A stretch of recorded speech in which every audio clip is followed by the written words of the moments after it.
Injil Lukas pasalnya yang ke-24, ayatnya yang pertama hingga ayatnya yang ke-8. Demikian firman Tuhan. Pagi-pagi benar, pada hari pertama minggu itu, mereka pergi ke kubur membawa rempah-rempah yang telah mereka sediakan. Mereka mendapati batu sudah terguling dari kubur itu, dan setelah mereka masuk, mereka tidak menemukan jenazah Tuhan Yesus. Sementara mereka termangu-mangu karena hal itu, tiba-tiba dua orang berdiri dekat mereka, memakai pakaian yang berkilau-kilauan. Mereka sangat ketakutan dan menundukkan kepala. Lalu kedua orang itu berkata kepada mereka, "Mengapa kamu mencari Dia yang hidup di antara orang mati? Ia tidak ada di sini. Ia telah bangkit. Ingatlah apa yang dikatakannya kepada kamu ketika Ia masih di Galilea, yaitu bahwa Anak Manusia harus diserahkan ke tangan orang-orang berdosa dan disalibkan dan bangkit pada hari yang ketiga." Teringatlah mereka akan perkataan Yesus itu. He is risen. He is risen indeed. Mari kita berdiri, mari kita memuji Dia yang bangkit itu. Kristus Yesus bangkitlah.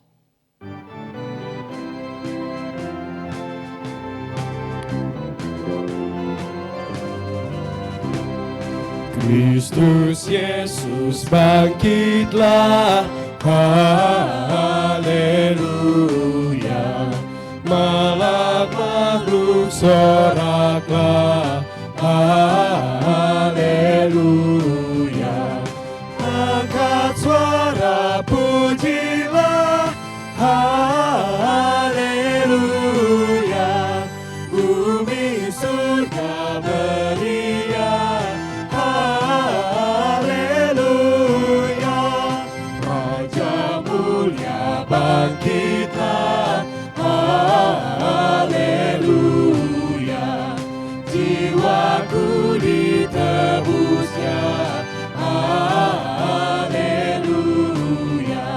Segapku di manakah, haleluya. Hai mautlah pintu neraka, haleluya. Kini ku mau ikut Yesus, haleluya. Ikut Dia maju terus, haleluya. Suruh pada Tuhanku, haleluya. Tanggung salib sertamu, haleluya. Mari kita berdoa. Kami memuji akan kebesaran-Mu ya Allah, Engkau yang bangkit dari kematian dan Engkau yang telah menang itu. Kami menyembah Engkau Allah yang hidup dan bukan Allah yang mati. Allah yang memberi pengharapan kepada kami bahwa kematian tidak akan pernah memisahkan kami daripada Engkau sendiri. Kami memuji kebesaran-Mu ya Tuhan, dan kami mengikut Engkau Allah yang bangkit itu. Maka pagi ini adalah pagi di mana kami mengingat akan Tuhan yang sedemikian agung dan besar kuasanya. Kami bersyukur memuji akan kebesaran-Mu ya Tuhan.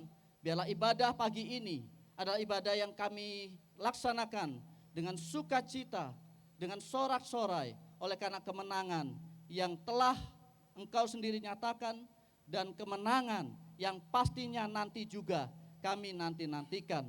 Kami bersyukur memuji akan kebesaran-Mu ya Tuhan. Dengar seru doa kami di dalam nama Tuhan kami, Yesus Kristus, yang mengajar kami berdoa demikian. Bapa kami yang di surga, dikuduskanlah nama-Mu, datanglah kerajaan-Mu, jadilah kehendak-Mu di bumi seperti di surga. Berikanlah kami pada hari ini makanan kami yang secukupnya, dan ampunilah kami akan kesalahan kami, seperti kami juga mengampuni orang yang bersalah kepada kami.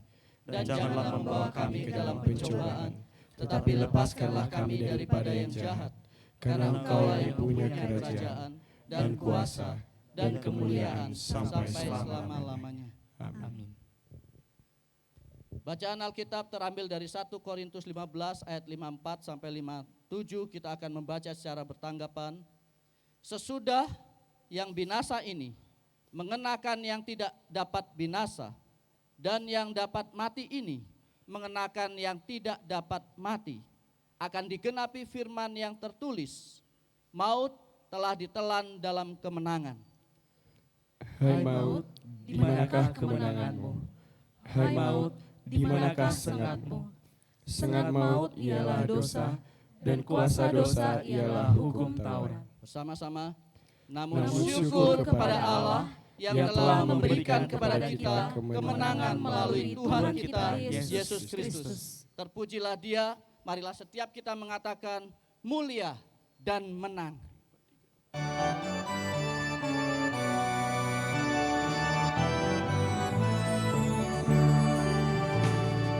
Mulia dan menang, Kristus yang bangkit. Kemenangan kekal atas kuasa maut, menyingkirkan batu yang besar dan menjadi saksi kebangkitannya. Mulia dan menang, Kristus yang bangkit. Kemenangan kekal atas kuasa maut. Kristus nyatakan kebangkitannya. Kasih-Nya yang ajaib singkirkan takut. Penuh dengan suka gereja memuji, karena kuasa maut hilang segatnya. Mulia dan menang, Kristus yang bangkit. Kemenangan kekal atas kuasa maut. Hanya Kau saja Raja hidupku, berkuasa atasku dan menolongku. Sebab kematian-Mu yang penuh kasih membawa kami ke surga sebagai pemenang. Mulia dan menang, Kristus yang bangkit. Kemenangan kekal atas kuasa maut. Haleluya, Kristus bangkit. Tuhanku Kristus bangkit, terlepas dari matinya, diwartakan sang malam. Haleluya, Kristus bangkit, untuk hidup selamanya. Haleluya, Kristus bangkit, untuk hidup selamanya. Haleluya, Kristus bangkit, Tuhanku ditinggikan, yang mengutus Roh Kudus jadi saksi penghibur. Haleluya, Kristus bangkit, sandarnya dibenarkan. Haleluya, Kristus bangkit, sandarnya dibenarkan. Haleluya, Kristus bangkit, kuasa maut pun lenyaplah. Ialah hidup kebangkitan, akan bertata pula.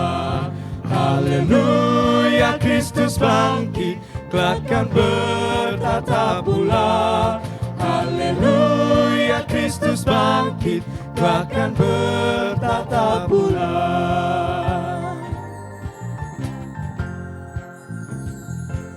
Jemaat dipersilakan duduk kembali.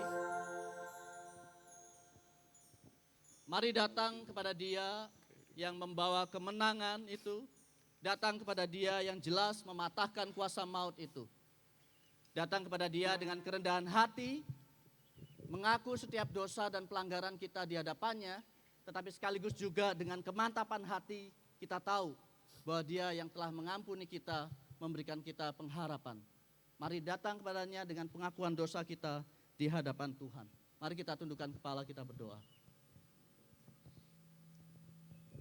Ya Tuhan, Engkau tahu betapa kami bergumul di dalam kehidupan kami yang seringkali berdosa di hadapan-Mu. Bahkan untuk hal-hal yang tidak diketahui oleh orang-orang terdekat sekalipun. Engkau tahu. Engkau tahu Tuhan bahwa seringkali kami ada dalam jatuh bangun. Perlombaan iman kami. Peperangan rohani yang Tuhan sediakan bagi kami. Untuk kami belajar taat kepada Tuhan. Mohon ampun ya Tuhan untuk setiap kemalasan. Mohon ampun untuk setiap keengganan kami.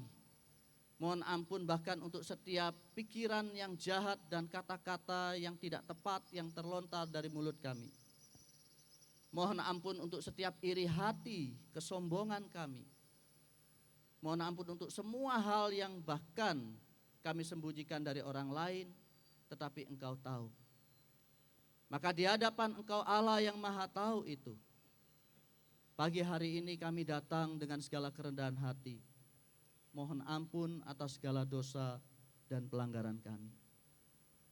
Kuatkan kami dan teguhkan kami dengan kuasa-Mu, sehingga kami boleh setia dalam perlombaan iman bagi kami masing-masing. Dibangunkan kembali semangat kami untuk datang dan mengikut Engkau dengan setia. Kami bersyukur karena jika kami mengaku dosa kami ya Tuhan, Engkau sendiri berfirman, Engkau Allah yang setia dan adil, dan Engkau Allah yang berkenan mengampuni setiap dosa dan pelanggaran kami. Dan yang hari ini sungguh kami rayakan, Engkau telah tuntas dan lunas membayar setiap dosa kami semua. Terima kasih Bapa di surga. Puji syukur kami naikkan kepadamu. Di dalam putra-Mu yang tunggal yang telah menebus kami. Dan yang bangkit dan kami rayakan pagi ini. Demi Kristus Yesus kami berdoa. Amin. Dengarkanlah jaminan keselamatan bagi kita semua. Dari Roma pasalnya yang ke-6 ayat 9 sampai ayatnya yang ke-11. Sebab kita tahu bahwa sesudah dibangkitkan dari antara orang mati, Kristus tidak mati lagi. Maut tidak berkuasa lagi atas Dia, sebab Ia mati, yakni mati terhadap dosa, satu kali untuk selama-lamanya. Namun Ia hidup, yakni hidup bagi Allah. Demikianlah hendaknya kamu memandangnya, bahwa kamu telah mati terhadap dosa, tetapi kamu hidup bagi Allah dalam Kristus Yesus. Mari kita hidup bagi Kristus, dimulai dari hal yang kita bisa berikan kepada Allah, persembahan kita di hadapannya, bukan hanya persembahan uang kita di hadapan Tuhan, tetapi juga persembahan hidup di hadapannya. Mari kita mempersiapkan persembahan kita dan kita mau naikkan satu pujian Kristus bangkit.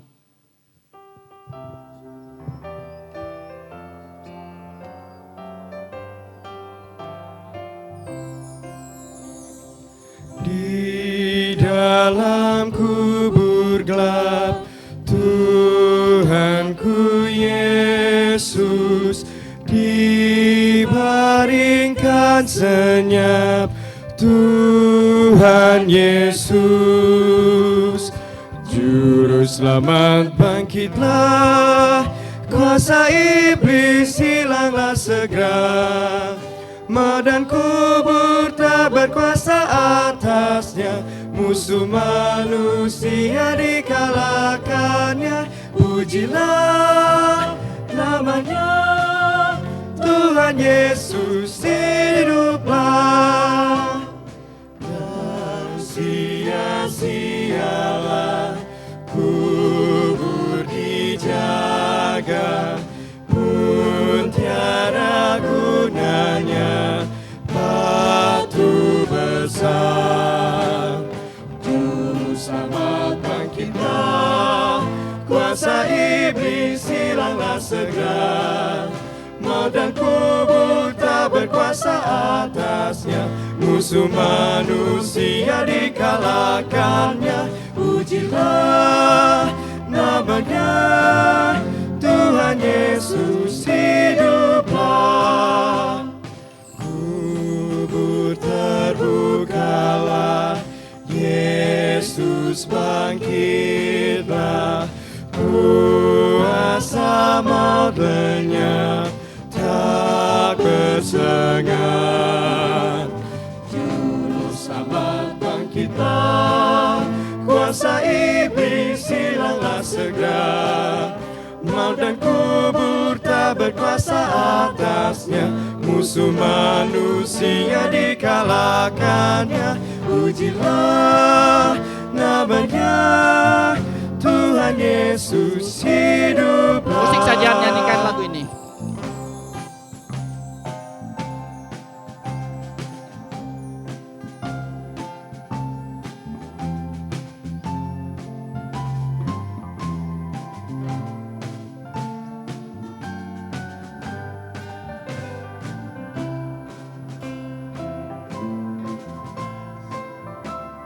Kita akan menaikkan pujian ini ketiga baitnya. Sekali lagi, kita mengingat bahwa kuasa kubur itu tidak mematahkan akan hidup yang Tuhan berikan bagi kita.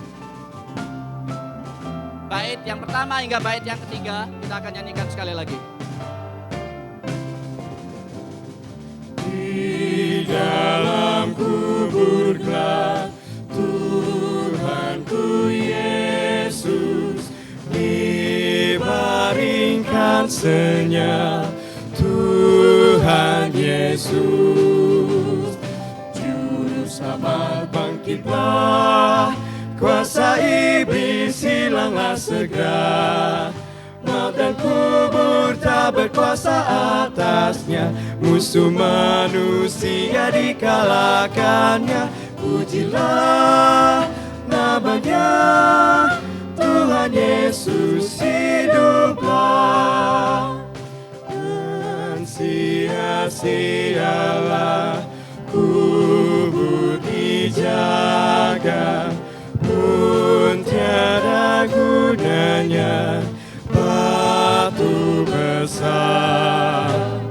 Juru Selamat bangkitlah, kuasa iblis hilanglah segera, maut dan kubur tak berkuasa atasnya, musuh manusia dikalahkannya. Pujilah namanya, Mari kita berdiri, kita naikkan pujian yang ketiga. Terbukalah, Yesus bangkitlah, kuasa maut lenyap tak bersengat. Juru Selamat bangkitlah. Juru Selamat bangkitlah, Kuasa iblis hilanglah kuasa iblis hilanglah segera, maut dan kubur tak berkuasa atasnya, musuh manusia dikalahkannya. Pujilah namanya, Tuhan Yesus hiduplah. Mari kita membawa persembahan kita di dalam doa. Ya Tuhan, kuasa maut tidak lagi berkuasa atas hidup kami, karena Engkaulah Allah yang bangkit, Engkau yang menebus hidup kami.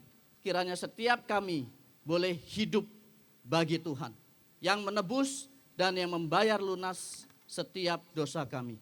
Maka kami ya Tuhan membawa persembahan ini dalam tangan Tuhan, persembahan yang kami berikan sebagai tanda bahwa kami mau belajar memberi dari apa yang kami punya bagi Tuhan, termasuk kehidupan kami keseluruhannya.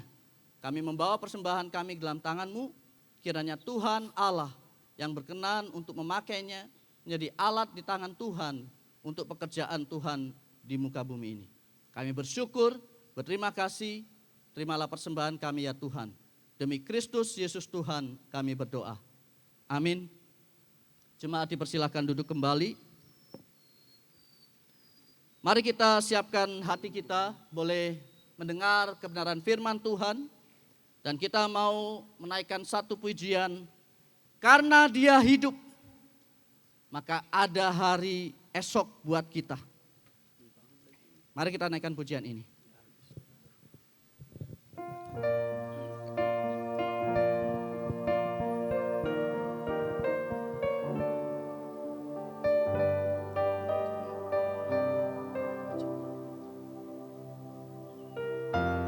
Kulayani Tuhanku kini di dunia. Layani Tuhanku, kini ku di dunia.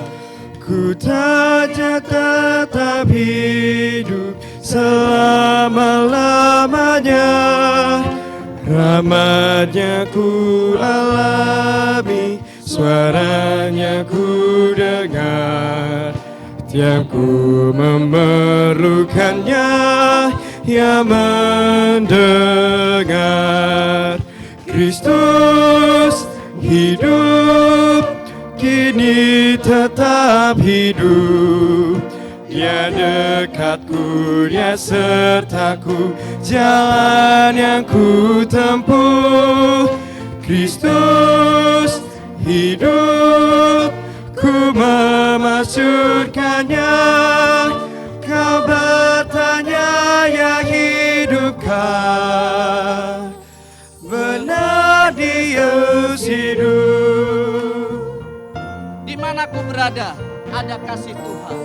Di mana ku berada, ada kasih Meski kala ku Tuhan. takut, ku tak putus harap. Meski kala ku takut, ku tak putus harap. Tahu Ia memimpinku, Ku tahu Ia memimpin. tembus ombak badai. Ombak badai saat kedatangannya.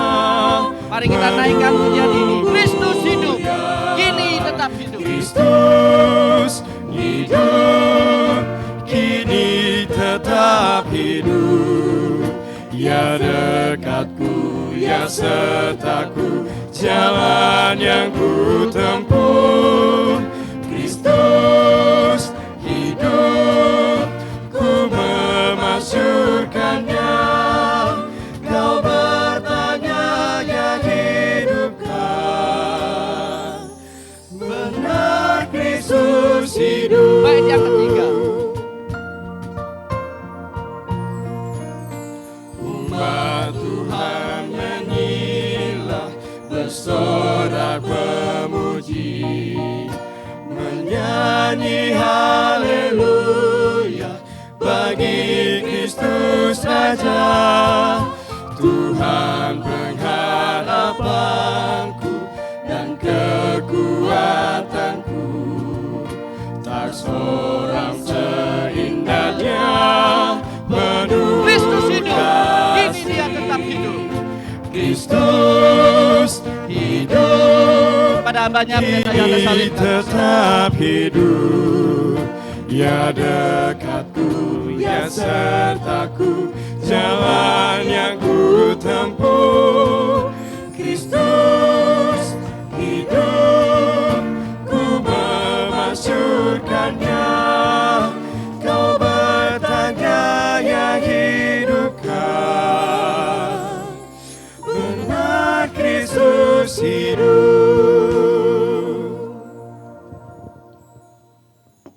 Kristus bangkit, sungguh Dia telah bangkit. Mari kita bangkit, Paskah, saudara-saudara semua. Selamat merayakan hari kebangkitan Tuhan kita Yesus Kristus. Saya akan mengucapkan sekali lagi Kristus bangkit, saudara-saudari menjawab, ya dia sungguh bangkit. Oke? Kristus bangkit. Ya, ia sungguh bangkit. Saudara, mari kita berdoa sebelum kita merenungkan firman Tuhan. Bapa di dalam surga, kami sungguh mengucap syukur kalau pagi hari ini kami boleh bersama-sama dengan seluruh umat Tuhan di tempat ini. Kami boleh meninggikan nama-Mu, kami boleh memuji nama-Mu, Allah yang menjadi manusia, yang mati bagi kami, dan juga bangkit untuk memberikan kuasa-Mu kepada kami. Kami bersyukur kalau pagi hari ini, satu kali lagi kami boleh memiliki kesempatan untuk merayakan hari kebangkitan-Mu. Kiranya Tuhan dipermuliakan dan apa yang kami lakukan ini menjadi persembahan yang harum bagi Tuhan. Bekerjalah Tuhan dan pimpinlah dalam setiap apa yang kami berikan persembahkan kepadamu. Dan khususnya saat ini ketika kami mau merenungkan firman Tuhan. Di dalam nama Tuhan Yesus kami naikkan doa ini. Amin. Saudara, kebangkitan Kristus sudah dinyatakan oleh Yesus sendiri ribuan tahun sebelum kebangkitan itu sendiri. Firman Tuhan sudah menyatakan bahwa anak Allah akan bangkit dari kematian. Dan Yesus sendiri sebelum masuk ke dalam kematian itu sendiri, dia pun menyatakan dia akan bangkit. Kebangkitan Kristus juga disaksikan oleh begitu banyak orang pada waktu itu. Para perempuan-perempuan yang menyertai Yesus sampai di kayu salib. Para rasul, dan Alkitab mencatat lebih dari 500 orang yang melihat Yesus yang telah bangkit. Penulis-penulis Alkitab di abad pertama, penulis-penulis sekular pada abad-abad pertama menyatakan Yesus telah bangkit. Gereja selama 2000 tahun menyatakan Yesus Kristus telah bangkit.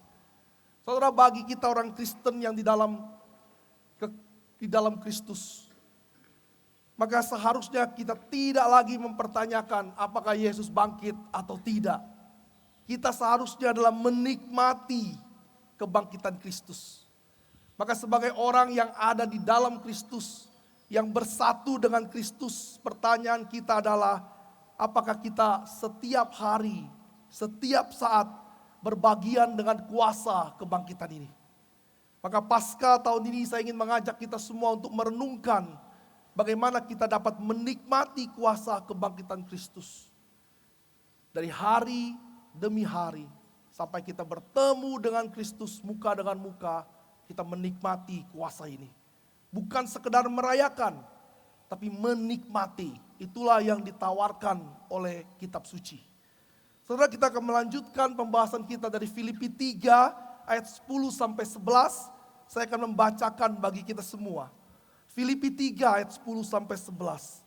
Yang ku kehendaki ialah mengenal Dia dan kuasa kebangkitannya, serta persekutuan dalam penderitaannya, di mana aku menjadi serupa dengan Dia dalam kematiannya, supaya aku akhirnya beroleh kebangkitan dari antara orang mati. Demikianlah firman Tuhan yang kudus, tidak bersalah, dan tidak akan membawa saudara dan saya kepada kesalahan, tetapi akan membawa saudara dan saya mengalami transformasi oleh kebenaran firman Tuhan ini.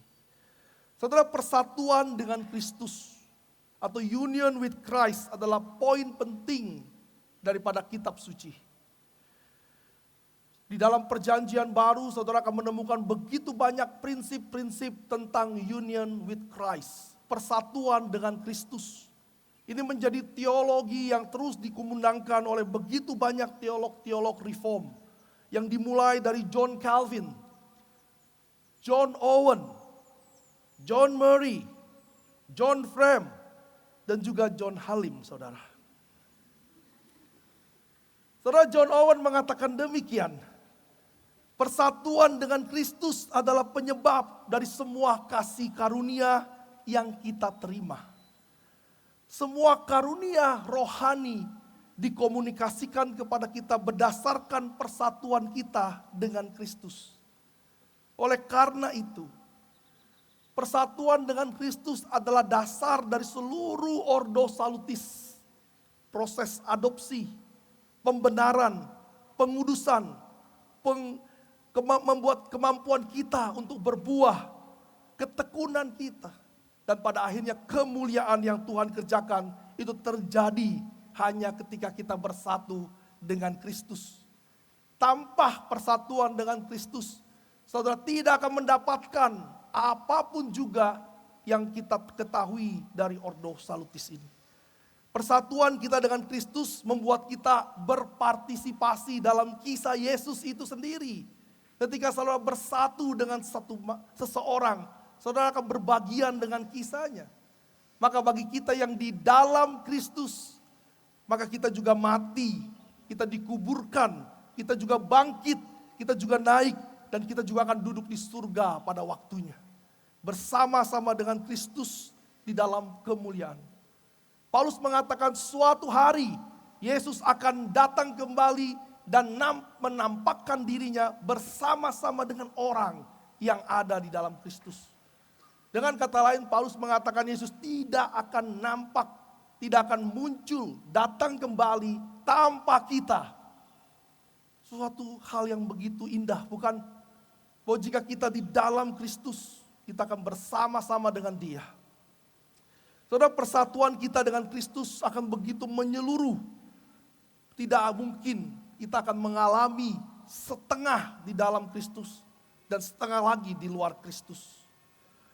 Saudara, John Calvin mengatakan demikian. Kita harus memahami bahwa selama Kristus berada di luar kita atau kita di luar Kristus, kita akan terpisah selamanya. Segala sesuatu yang Kristus alami dan Kristus lakukan untuk kita akan menjadi sia-sia dan tidak ada nilainya ketika kita tidak ada di dalam Kristus. Maka semua pekerjaan Kristus menjadi begitu bernilai dan menjadi sesuatu yang bermanfaat ketika kita bersatu dengan Kristus. Dan sekali lagi ini adalah pekerjaan Roh Kudus yang telah mempersatukan kita dengan Kristus di dalam kematian dan kebangkitannya. Di dalam humiliation dan exaltation-nya. Di dalam penghinaan, perendahan, dan juga di dalam kemuliaan atau peninggian dari Kristus. Saudara, kita lihat kembali teks kita hari ini. Paulus mengatakan, yang ku kehendaki ialah mengenal Dia dan kuasa kebangkitannya. Paulus menulis dengan gaya bahasa yang baik sekali. Dia menulis, yang ku hendaki mengenai kuasa kebangkitannya, persekutuan dalam penderitaannya, supaya aku serupa di dalam kematiannya, dan akhirnya aku beroleh kebangkitannya. Saudara perhatikan, dia mulai dengan kuasa kebangkitan, dia ingin beroleh kebangkitan. Di tengah-tengahnya dia mengatakan dia tidak bisa menghindari penderitaan dan kematian ini. Sehingga dia mulai dengan kuasa kebangkitan, diakhiri dengan meroleh kebangkitan. Tetapi dia tahu dia tidak akan pernah bisa melewati penderitaan itu. Saudara, Paulus sudah menikmati kuasa kebangkitan Kristus. Paulus menuliskan surat ini, dia sudah berjalan dalam pelayanan begitu banyak. Surat ini ditulis bahkan setelah dia masuk ke dalam penjara. Setelah begitu banyak dia melayani Tuhan. Dia melakukan begitu banyak keajaiban. Tetapi dia ingin menikmatinya lebih dan lebih lagi. Saudara, fokus Paulus bukan penderitaan yang dia tahu dia tidak bisa hindari. Tetapi fokus Paulus adalah supaya dia mengalami kuasa kebangkitan itu. Tetapi Paulus tahu bahwa kuasa itu tidak mungkin dia alami tanpa melewati penderitaan, tanpa melewati salib, tanpa melewati kehinaan. Saudara, bagian terakhir dari ayat ini, ayat 11 berkata, supaya aku akhirnya beroleh kebangkitan dari antara orang mati. Saudara, apakah Paulus ragu akan keselamatannya? Sehingga dia mengatakan supaya pada akhirnya. Dalam bahasa Inggris mengatakan dengan segala rupa aku berharap aku mendapatkan keselamatan ini. Kebangkitan dari antara orang mati. Saudara, apakah Paulus ragu akan keselamatannya? Jika saudara membaca kitab Filipi tanpa mengerti latar belakang Paulus yang sudah di dalam penjara karena melayani, karena begitu yakin akan karya Kristus, mungkin saudara juga akan berpikir Paulus begitu ragu. Tetapi di dalam kitab Roma pasal 8 ayat 38 sampai 39 yang dia tulis jauh sebelum surat Filipi. Surat Filipi ditulis ketika dia di penjara di kota Roma. Surat Roma dia tulis sebelum dia pernah menginjakan kakinya ke Roma. Dan dia mengatakan demikian dalam Roma 8 ayat 38 sampai 39. Sebab aku yakin bahwa baik maut maupun hidup, baik malaikat-malaikat maupun pemerintah-pemerintah, baik yang ada sekarang maupun yang akan datang, atau kuasa-kuasa, baik yang di atas maupun yang di bawah, ataupun suatu makhluk lain, tidak ada yang dapat memisahkan kita dari kasih Allah yang ada di dalam Kristus Yesus Tuhan kita. Dia mengatakan tidak ada apapun di dalam dunia ini yang dapat memisahkan dia dengan kasih Kristus. Ketika dia berada di dalam Kristus, ketika Bapa memberikan dia untuk bersatu dengan Kristus, tidak ada kekuatan apapun yang bisa menarik dia keluar dari Kristus. Karena kekuatannya bukan dalam diri Paulus. Kekuatannya adalah karena Kristus yang merekatkan dia dengan Kristus di dalam Roh Kudus. 2 Timotius 1 ayat 12b Paulus menuliskan demikian. Aku tahu kepada siapa aku percaya. Aku yakin bahwa dia berkuasa memelihara apa yang telah dipercayakannya kepadaku hingga hari itu. Paulus dipercayakan untuk melayani. Bahwa Paulus percaya bahwa itu tidak akan pernah sia-sia. Maka kalimat Paulus yang mengatakan supaya aku akhirnya beroleh kebangkitan dari antara orang mati. Ini bukan suatu pengharapan yang dia belum dapatkan. Tetapi dia ingin menikmatinya lagi. Ini adalah sebuah kekaguman, sebuah ketakjuban. Bagaimana mungkin seorang seperti Paulus penuh dengan dosa dan darah pada akhirnya boleh menikmati kebangkitan seperti Kristus. Saudara, Paulus semakin mengenal Kristus, semakin melayani Kristus, semakin menyadari dirinya adalah orang yang berdosa dan begitu besar. Dia orang yang begitu luar biasa. Secara eksternal dia adalah penganiaya jemaat. Secara eksternal dia pembunuh. Secara internal dia menyatakan dirinya dia mampu mendapatkan kebenaran tanpa anugerah. Dengan kemampuan dia untuk melakukan seluruh hukum, dia mampu mendapatkannya. Saudara, sesuatu yang sangat keji di mata Tuhan. Ketika saudara merasa diri saudara mampu untuk membenarkan diri saudara. Ketika saudara merasa mampu untuk berada di dalam Kristus dengan kekuatan saudara sendiri. Ini adalah sebuah kekejian. Maka ketika Paulus menyadari itu, semakin dia menikmati Kristus, dia semakin menyadari siapa dia dan siapa Kristus. Dan pada akhirnya dia semakin kagum. Maka Paulus menginginkan sebuah keintiman. Dia menantikan suatu hari. Karena waktu Paulus tulis surat ini dia masih hidup toh. Tidak mungkin dia sudah mati. Dia mengharapkan juga menikmati kebangkitan. Bukan cuma di dalam pikiran, di dalam tulisan. Tapi dia ingin merasakan ketika dia mati dan dia bangkit, saudara. Itu saudara mungkin tidak pernah membayangkan. Itulah kerinduan Paulus. Saudara, saya tahu dari kita semua mau masuk ke surga tapi tidak mau mati, bukan? Tapi yang Paulus inginkan kalau dia mati, saudara bisa bayangkan. Kalau saudara mati dan mengalami kuasa kebangkitan itu sesuatu yang luar biasa. Itulah yang Paulus inginkan. Dan Paulus terus menikmati kuasa kebangkitan ini. Saudara, apa sih yang dimaksudkan dengan kuasa kebangkitan? Kita sering mengucapkan itu. Tapi mungkin kita tidak terlalu memahami apa itu kuasa kebangkitan. Penderitaan tidak mau. Kuasa kebangkitan tidak mengerti. Apalagi yang mau kita pahami dari Paskah, saudara. Maka coba kita melihat apa yang dimaksudkan oleh Paulus dengan kuasa kebangkitan Kristus. Di dalam Roma 1 ayat 4, Paulus mengatakan bahwa Roh Kudus adalah roh yang membangkitkan Yesus dari orang mati. Maka kuasa kebangkitan Yesus adalah kuasa pekerjaan Roh Kudus. Paulus mengatakan Roh Kuduslah yang membangkitkan Yesus dari orang mati. Maka kuasa inilah yang diincar oleh Paulus. Kuasa inilah yang dinikmati dan ingin terus dinikmati oleh Paulus. Itu kuasa yang luar biasa, kuasa dari Roh Kudus. Maka dalam Roma 8 ayat 9, saudara buka Alkitab saudara, Roma 8 ayat 9 sampai 11. Ada sebuah permainan kata yang sangat penting. Saya membacakan dari TB2, mungkin sedikit berbeda tapi tidak akan terlalu jauh. Roma 8 ayat 9 berbunyi demikian. Tetapi kamu tidak hidup dalam daging, melainkan dalam roh. Saudara, Paulus menggunakan kata roh, spirit. Siapa roh ini?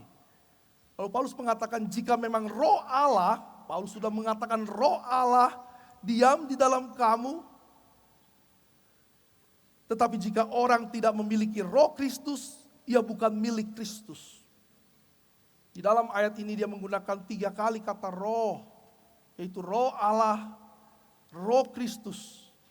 Maka roh yang pertama adalah Roh Kudus, yang adalah roh Allah, yang adalah roh Kristus. Di dalam ayat 10, jika Kristus ada di dalam kamu, maka tubuh memang mati karena dosa, tapi Roh Kudus adalah kehidupan oleh karena kebenaran.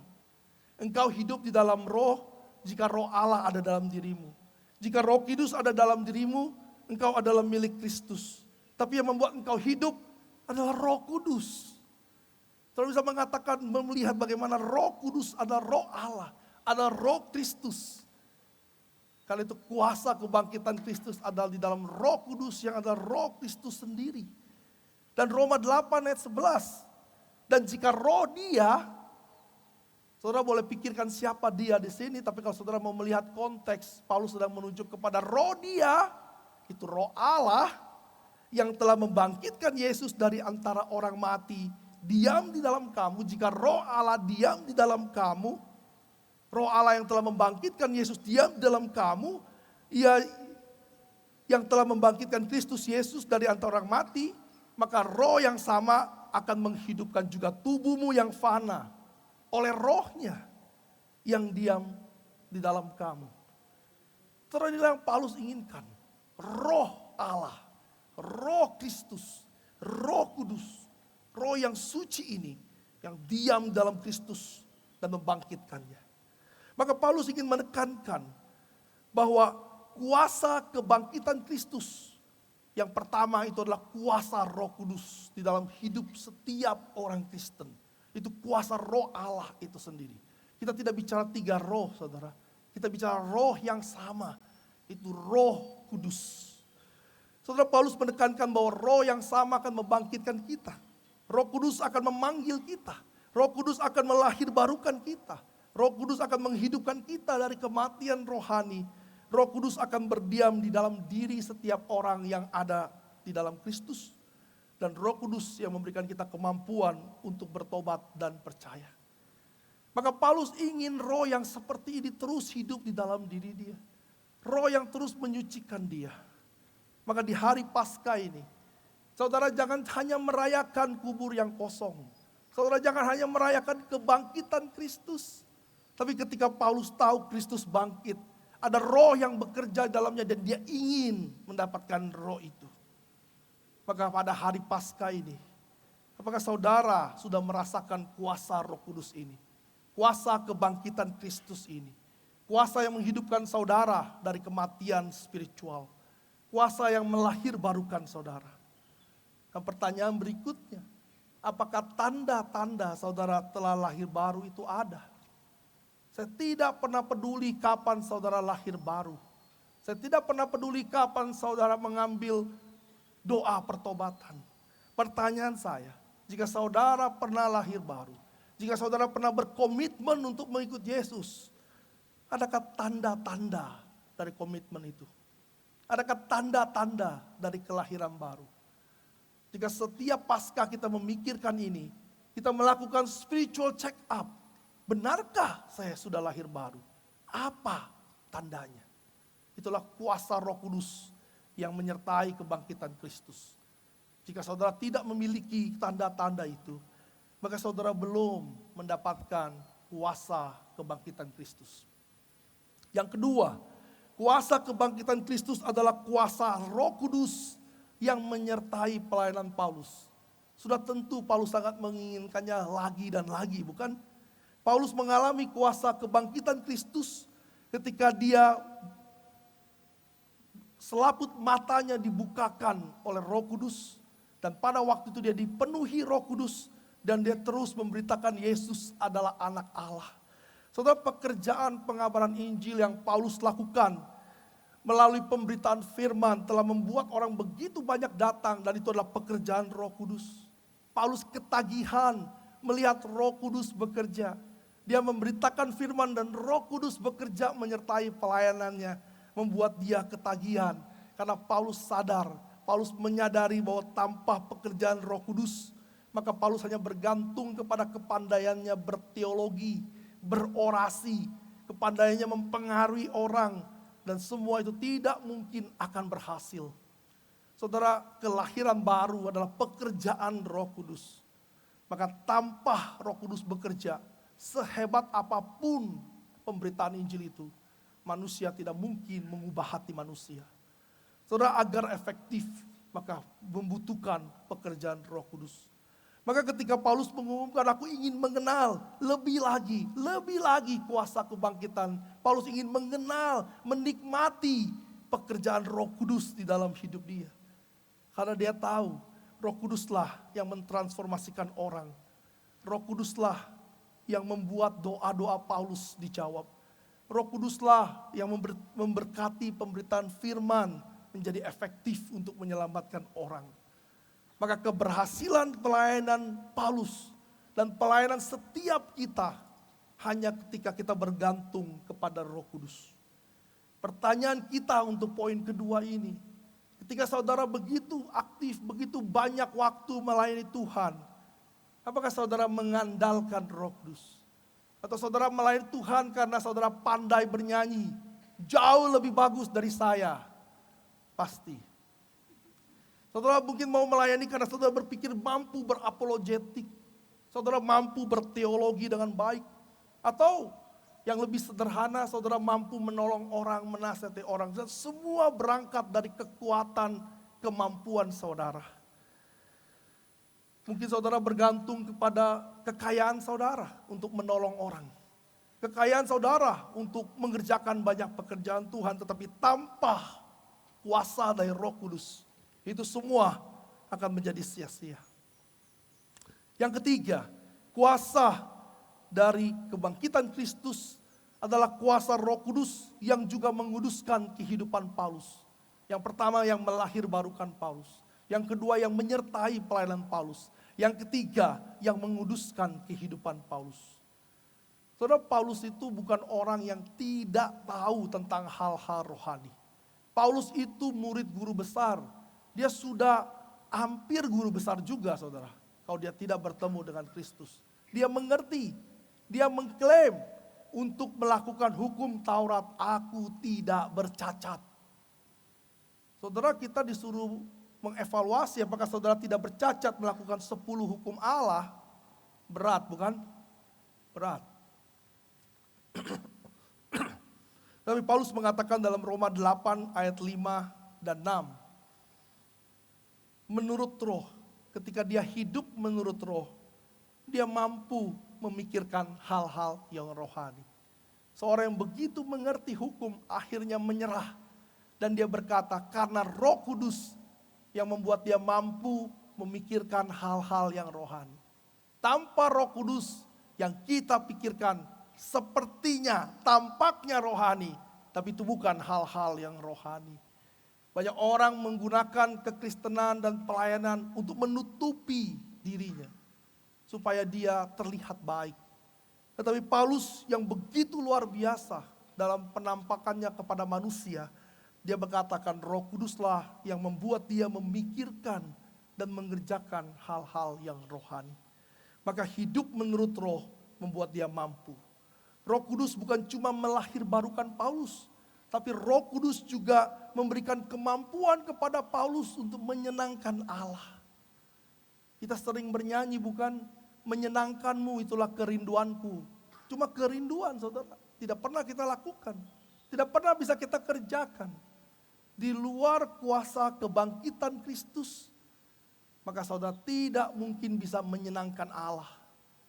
Apapun yang saudara lakukan di luar Roh Kudus, sebaik apapun, sesempurna apapun, itu bagaikan kain kotor di hadapan Tuhan. Semakin saudara mempersembahkannya di luar Kristus, itu semakin menghina Tuhan. Saudara, Alkitab mencatat, Paulus mencatat dalam suratnya bahwa hanya di dalam Kristuslah seluruh persembahan kita itu diterima oleh Tuhan. Saudara memberikan persembahan kepada orang di pinggir jalan, dia tidak peduli. Selama bendanya itu ada, dia ambil. Betul? Tetapi kepada Kristus, kepada Tuhan, dia tidak peduli apa yang saudara berikan. Dia peduli apakah saudara memberikannya di dalam Kristus. Jika saudara memberikannya di luar Kristus, itulah sebuah kain kotor. Saya percaya banyak dari sini saudara yang mengasihi dom parent saudara, bukan? Mungkin setelah lulus, sebelum pergi meninggalkan dom, saudara ingin memberikan hadiah kepada dom parent. Mungkin. Dan bagi yang ingin memberikan, saya pikir Anda akan memberikan yang terbaik. Tapi mungkinkah Anda memberikan kain kotor kepada dom parent saudara? Kain kotor yang selama ini saudara pakai untuk mengepel lantai. Kain kotor yang selama ini saudara pakai untuk mengepel kamar mandi. Saudara, tidak mungkin. Ketika saudara memberikan persembahan yang terbaik dari hidupmu sekalipun, tapi di luar Kristus itu bagaikan saudara memberikan kain kotor kepada Tuhan. Karena itu saudara harus di dalam Kristus.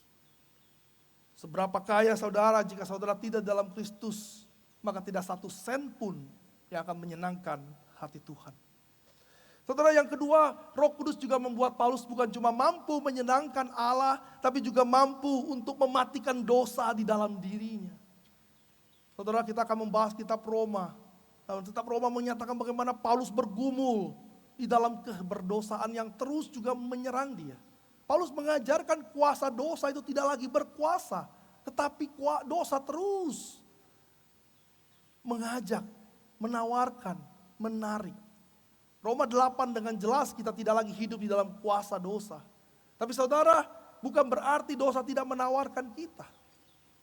Saya suka sekali dengan ilustrasi Paulus bahwa kita tidak lagi berada di bawah kuasa dosa, tapi di bawah kuasa roh.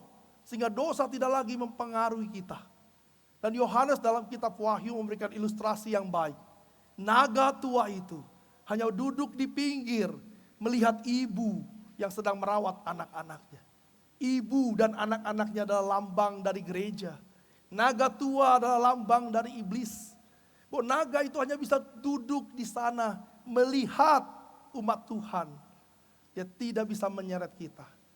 Tetapi umat Tuhan yang melihat naga seringkali tertarik untuk mendatangi naga. Iblis, kuasa dosa sudah tidak mengikat orang Kristen. Tapi orang Kristen yang suka datang kepada dosa, bukan? Orang Kristen yang suka untuk hidup di dalam dosa. Saudara, negara ini pernah dijajah oleh Belanda. Pada waktu itu hukum yang berlaku adalah hukum Belanda. Tidak ada satupun orang yang tinggal di negeri ini yang tidak tunduk kepada hukum Belanda. Tetapi ketika Indonesia merdeka, hukum Belanda tidak berlaku lagi di negeri ini. Hukum Belanda tidak harus dituruti. Tapi hukum Belanda tetap ada, bukan? Hukum Belanda tetap ada. Dan banyak orang yang mau mengikuti hukum Belanda, itu mengikuti secara volunteer. Bukan lagi mengikuti karena terikat. Maka ketika Paulus mengatakan kuasa dosa tidak lagi mengikat kita, kita punya kemampuan untuk tidak lagi menuruti hukum dosa. Tapi mengapa kita masih berdosa? Karena dosa menawarkan dan kita membeli. Itu bukan karena saudara terikat. Itu karena saudara dengan sadar datang kepada dosa. I still like you. I still like you. Saudara, kuasa kebangkitan Kristus justru bekerja di tengah kita dengan mematikan desire itu. Semakin hari semakin mematikan itu. Maka Paulus mematikan itu. Di dalam kitab yang lain dia menuliskan bahwa dia mematikan keinginan daging ini. Secara internal dia mematikan sikap manja yang hanya sedang menghibur diri, membuat hidup begitu nyaman. Dia mematikan sikap itu. Saudara bisa melihat dari pelayanan Paulus, tidak ada sedikit pun sikap memanjakan diri. Dia juga harus mematikan keangkuhan dirinya sebagai orang yang begitu terhormat di kalangan orang Yahudi dan harus dikejar-kejar demikian. Dia tidak sekedar mengasihi dirinya sendiri. Dia tidak mementingkan dirinya sendiri. Karena dia tahu dia harus hidup bagi Tuhan. Dia juga tidak menghidupi, tapi mematikan tawaran kenikmatan hidup dari dunia ini. Saudara, apa sih yang paling menarik dari dunia ini? Saya pikir sebagian setuju dengan harta, sebagian setuju dengan kemewahan, tapi mungkin juga ada yang tidak setuju. Banyak orang-orang di luar Kristus yang sebetulnya tidak sekedar hidup mencari harta dan kenyamanan. Tapi ada satu yang hampir semua orang suka, itu pengakuan, penerimaan, acceptance dari dunia ini. Penerimaan dari dunia ini menjadi trigger. Hidup kita bukan didriven oleh atau digerakkan oleh Tuhan, tapi digerakkan oleh bagaimana manusia menerima kita. Bagaimana manusia melihat kita. Ada orang yang begitu tersinggung karena sikap orang lain. Jadi variabelnya atau hidupnya sangat dipengaruhi oleh variabel bagaimana orang lain menilai dia. Saudara, untuk bagian ini mau orang miskin, orang kaya, semua sama, saudara. Saudara pun mudah tersinggung jika orang tidak bersikap baik. Saudara, kalau mungkin kita kesel hal yang wajar. Tapi kalau hidup kita dipengaruhi oleh atau bergantung kepada penerimaan manusia, saudara akan menjadi manusia yang sangat lelah. Sangat lelah. Tapi itu fakta. Itu yang terjadi dengan hidup kita sehari-hari. Tidak steril kami yang juga melayani Tuhan secara full time. Karena itu kami berdoa agar Roh Kudus mematikan desire-desire ini. Sehingga kami boleh bersama dengan Paulus bahwa kami tidak melayani manusia. Kami melayani Tuhan. Saudara, Paulus menikmati ini. Semakin hari keinginan dagingnya semakin mati. Semakin mati, semakin mati. Dan dia tahu itu karena pekerjaan Roh Kudus. Dia ingin lagi, ingin lagi. Dia apa? Dia mau mogi, saudara. Dia mau lagi untuk mati. Sampai dia bertemu dengan Kristus. Dan dia juga menikmati kuasa kebangkitan yang bukan cuma mematikan daging, tapi menghidupi roh, menghidupi spirit, menghidupi bagaimana dia semakin hari semakin menyenangkan Tuhan. Saudara mungkin pernah memiliki suatu momen di mana saudara pengen lagi dan pengen lagi, bukan? Nah, apa yang saudara pengen lagi? Yang saudara Paulus inginkan adalah pengen lagi mati dalam dosa, mati di dalam keinginan daging, pengen lagi untuk hidup di dalam manusia barunya, pengen lagi untuk menyenangkan Tuhan. Yang keempat, yang terakhir saudara, yaitu kebangkitan kuasa roh. Kuasa kebangkitan Yesus adalah kuasa Roh Kudus yang memberikan kemuliaan yang pasti walaupun mungkin dia belum terima saat ini. Yesaya 49 ayat 4 berkata demikian. Aku telah bersusah-susah dengan percuma dan telah menghabiskan kekuatanku dengan sia-sia dan tak berguna. Namun hakku terjamin pada Tuhan dan upahku pada Allahku. Yesaya melayani di zaman yang sangat menyedihkan. Orang Yehuda tidak mendengarkan perkataannya. Tidak ada hasil. Dia merasakan pekerjaannya itu sia-sia. Tapi dia mengatakan bahwa hak dia terjamin di tangan Tuhan. Dan upah dia ada pada Allahku. Kalau upah dia adalah kesuksesan dalam pelayanan, maka Yesaya tidak mendapatkannya. Dan Yesaya menjadi orang yang kasihan. Tapi Yesaya tahu bahwa hak dan upah dia dijamin oleh Tuhan. Saudara, seorang Puritan bernama Richard Sibbes mungkin membacanya, mengatakan demikian, saudara. Marilah kita serahkan kemasyuran dan pujian dari apa yang kita lakukan buat Allah kepada Allah. Mari kita serahkan seluruh kemasyuran dan pujian atas apa yang kita kerjakan kepada Allah. Karena Allah akan mengurus hal itu. Saudara tidak usah pusing dengan bagaimana manusia menilai saudara. Bagaimana manusia memberikan kredit kepada saudara. Tuhan yang akan memberikannya. Maka Richard mengatakan, marilah kita dengan serius untuk melakukan apa yang harus kita lakukan. Kita harus dipimpin roh dan terus melayani Tuhan. Dan biarkan sisanya adalah urusan Tuhan. Maka inilah orientasi Paulus. Bahwa dia tahu dia tidak mendapatkan glory ketika dia hidup. Padahal dia mengajarkan, after cross you get glory. Tapi dia tahu the glory is not waktu dia hidup. Tapi the future glory. The future glory di tangan Tuhan. Ini yang membuat Paulus bekerja tanpa lelah. Orientasinya adalah future glory. Kemuliaan pelayanan seorang dalam Kristus. Saudara melayani Tuhan, mungkin tidak ada yang menganggap saudara. Tidak ada yang melihat saudara. Saya menyadari begitu banyak teman-teman yang melayani mungkin sebagai usher. Tidak ada yang memperhatikan. Kalau berantakan diomelin. Kalau rapi tidak ada yang mengatakan terima kasih. Saudara yang menyanyi sudah latihan. Saudara yang choir saya tahu Anda latihan. Mungkin tidak pernah dikenalin. Alasannya muka kalian semua sama. Saudara, banyak dari kita mungkin melayani Tuhan. Dan tidak sempat menerima even sedikit kemuliaan. Tetapi jangan pernah khawatir. Serahkan itu semua kepada Tuhan. Dan saudara akan mendapatkan the future glory. Teruslah melayani Tuhan. Sekalipun tidak ada yang melihat. Tidak ada yang menghargai. Mungkin saudara mendoakan teman-teman saudara. Siapa yang tahu? Mungkin saudara berusaha bersikap benar. Siapa yang tahu? Tidak ada yang memperhatikan. Tidak ada tepuk tangan. Tidak ada kemuliaan saat ini. Tetapi Paulus dengan jelas mengatakan, saya juga tidak menerima itu. Saya bahkan mati di pancung. Saya dipenjara dan dirantai. Dan saya menderita. Tapi the future glory. Dia mendapatkan apa yang dia katakan dalam Filipi 3 ayat 11. Aku beroleh keselamatan. Aku beroleh kebangkitan di dalam Yesus. Saudara, dua aplikasi yang ingin saya berikan pada pagi hari ini. Supaya kita tidak hanya merayakan Paskah untuk foto-foto dan sedikit snacks. Tapi inilah yang harus saudara pikirkan. Kristus mengalami penghinaan dan akhirnya menerima kemuliaan. Paulus menerima penghinaan, penderitaan, dan akhirnya menerima kemuliaan. Polanya cuma satu, cross dan glory.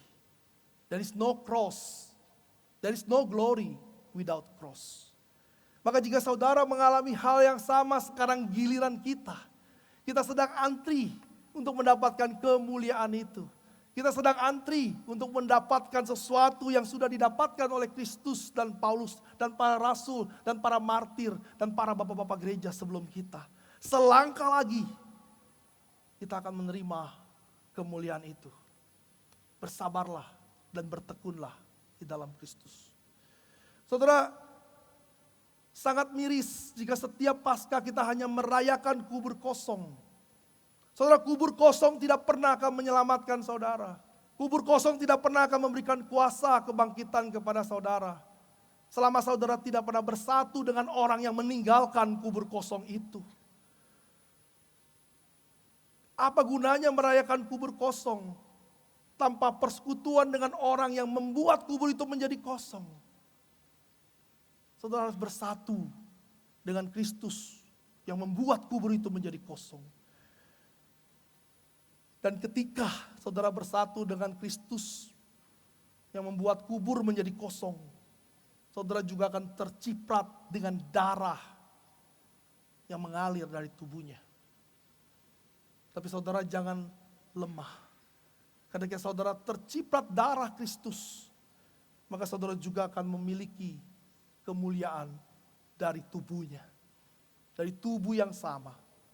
The blood and the glory akan kita dapatkan. Karena itu kita perlu bersatu dengan Kristus. Jangan pernah meninggalkan hari ini. Jangan melewati Paskah tahun ini tanpa ada persatuan dengan Kristus. Masih ada kesempatan bagi saudara yang di luar Kristus untuk datang kepada Kristus.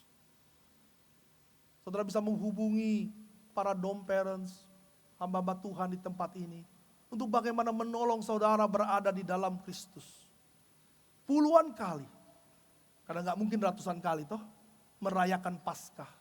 Merayakan kubur kosong yang dibanggakan itu. Tapi tidak pernah bertemu satu kali pun. Tidak pernah bersekutu satu kali pun dengan orang yang membuat kubur itu menjadi kosong. Saudara sangat kasihan. Setelah itu saudara, di dalam persekutuan kita dengan Kristus, mari kita persembahkan diri kita kepada Tuhan. Bukan kepada dosa. Kita hidup bagi Tuhan. Mematikan keinginan dosa. Melakukan kehendak Tuhan. Kiranya Paskah ini menolong kita yang sudah di dalam Kristus.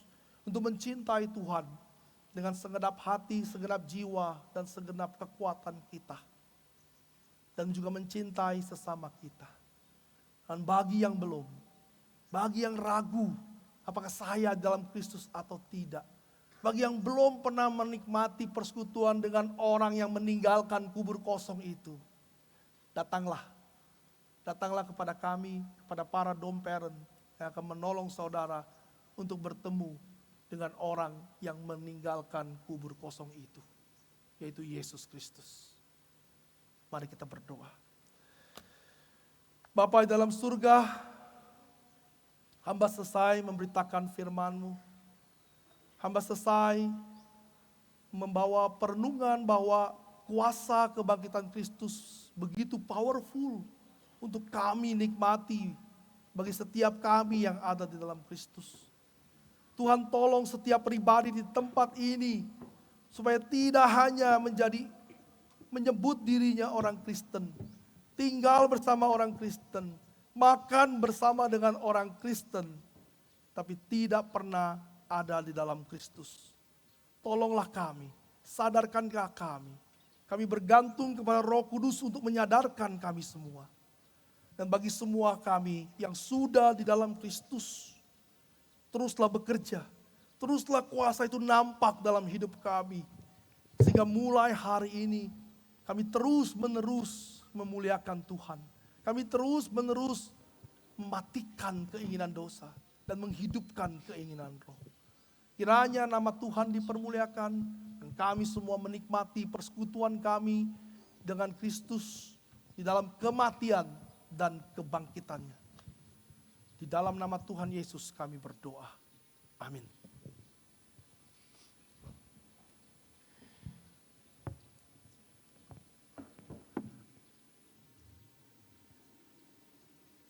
Saudara, kiranya setiap kita boleh mengalami kuasa yang dahsyat daripada Roh Allah di dalam kebangkitan Kristus.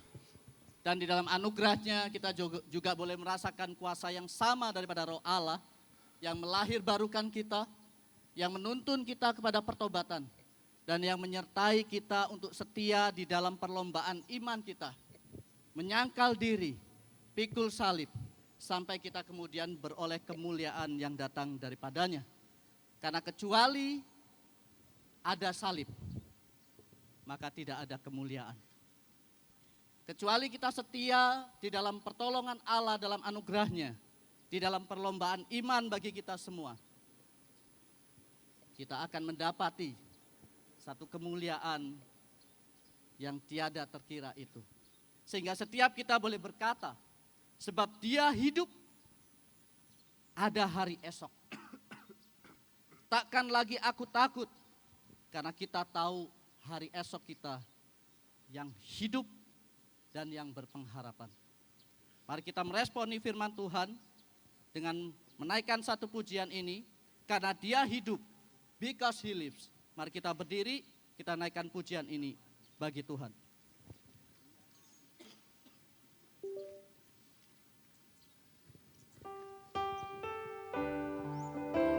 Anak Allah datang ke dunia untuk selamatkan yang berdosa.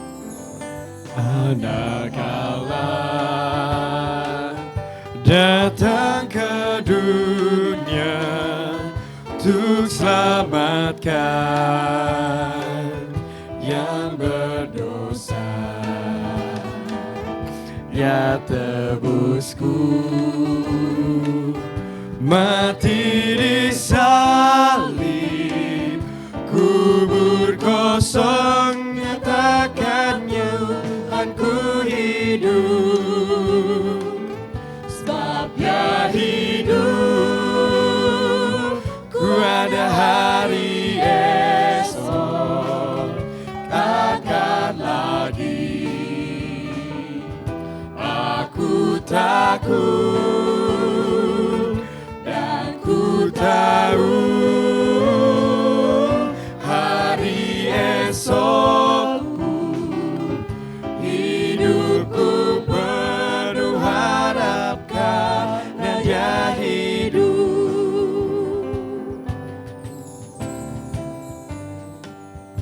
Ku anaknya, dipeluknya, amat tenang dan senanglah.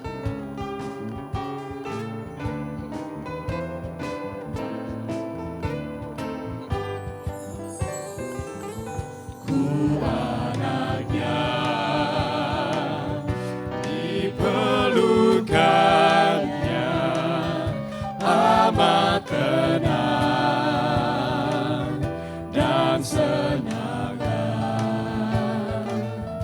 Yakinlah kau dengan imanmu dapat menghadap esok karena dia hidup.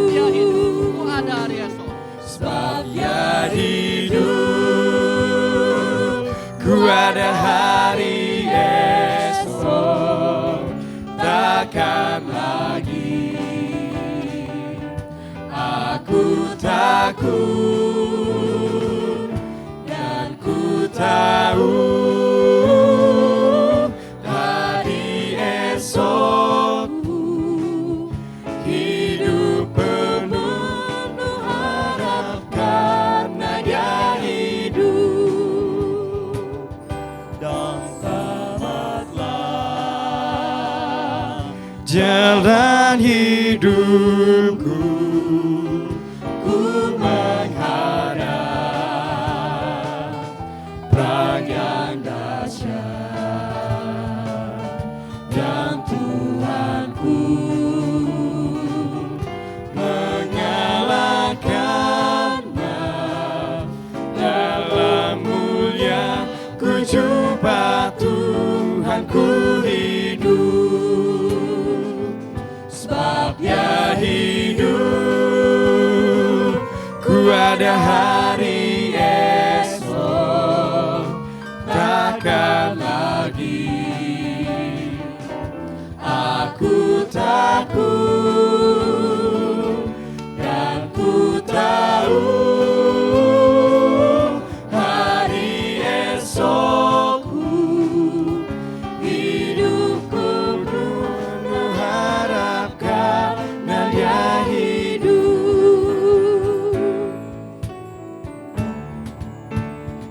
sungguh dari pasti jaminanku, Yesus milikku selamanya. Sungguh dan pasti jaminanmu, Yesus milikku selamanya.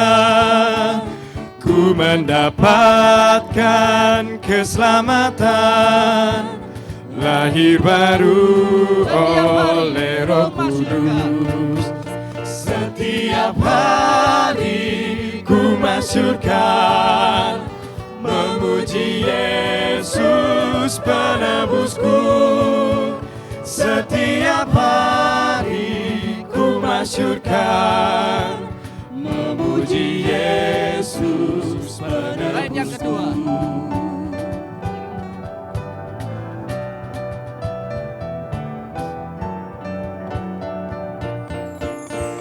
Aku berserah kepadanya, kini merasa sukacita. Malaikat datang mewartakan anugerah dan kasih Tuhan. Setiap hari ku masyurkan, memuji Yesus penebusku. Setiap hari ku masyurkan, memuji Yesus penebusku. Karena serahkan segalanya, ku memperoleh kelegaan. Dalam penebus tersedia berkat bahagia berlimpah. Karena serahkan segalanya, ku memperoleh kelegaan. Dalam penebus tersedia berkat bahagia yang berlimpah. Setiap hari ku masyurkan, memuji Yesus penebusku. Setiap hari ku masyurkan, memuji Yesus penebusku. Blessed assurance, Jesus is mine. Oh, what a foretaste of glory divine. Blessed assurance, Jesus is mine. Oh, what a foretaste of glory divine. Heir of salvation, purchase of God, born of His Spirit, washed in His blood. This is my story, this is my song, praising my Savior all the day long. This is my story, this is my song, praising my Savior all the day long.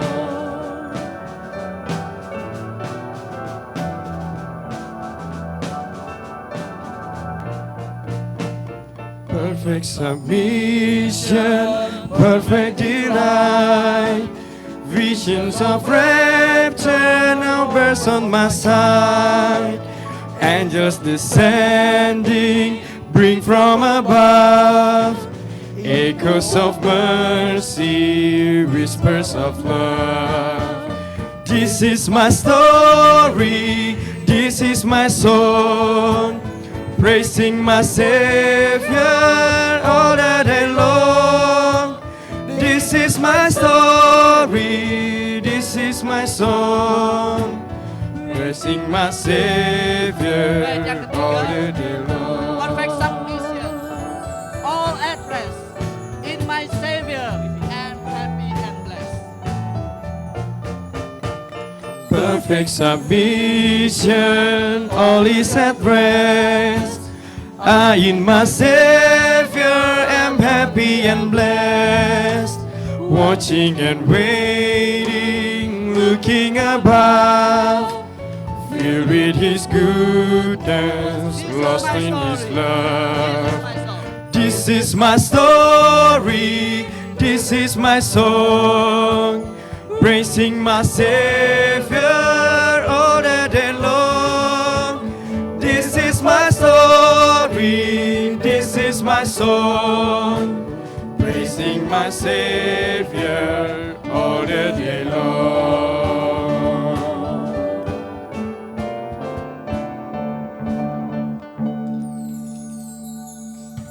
Ketika Fanny Crosby menuliskan ini, dia sudah menjalani kisah hidupnya dan sudah menyatakan pujiannya.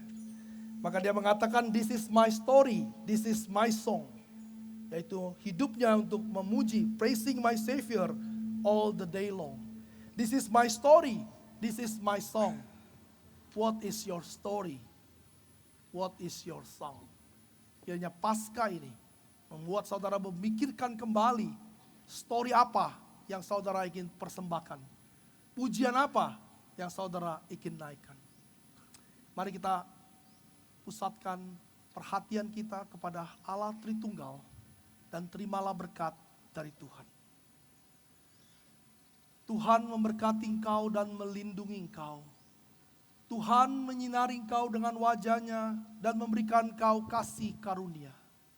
Tuhan menghadapkan wajah-Nya kepadamu dan memberikan engkau shalom, sehingga engkau mampu mempersembahkan sebuah story yang indah, story yang bergabung dengan story dari Kristus, dan memberikan pujian kepada Kristus. Dari sekarang sampai selama-lamanya. Amin.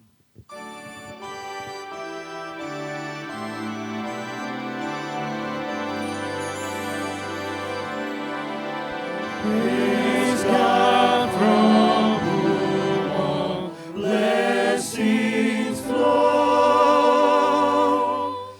Praise Him, all creatures here below.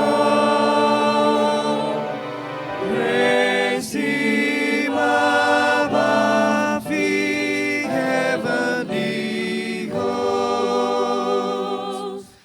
Praise Father, Son, and Holy Ghost.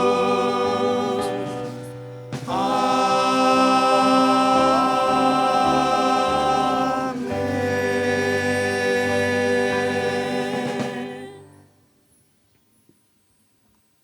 He is risen.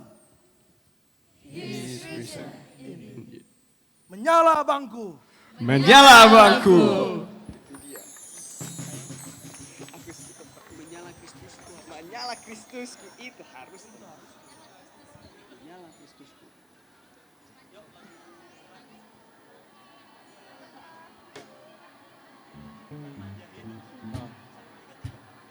Oke. Balik ke sini. Menyala Kristusku. Coba naik. Cik. Ada kala datang ke dunia untuk selamatkan yang berdosa.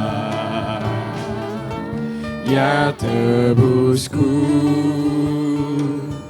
mati di salib, kubur kosong nyatakan Tuhanku hidup. Sebab Dia hidup, ku ada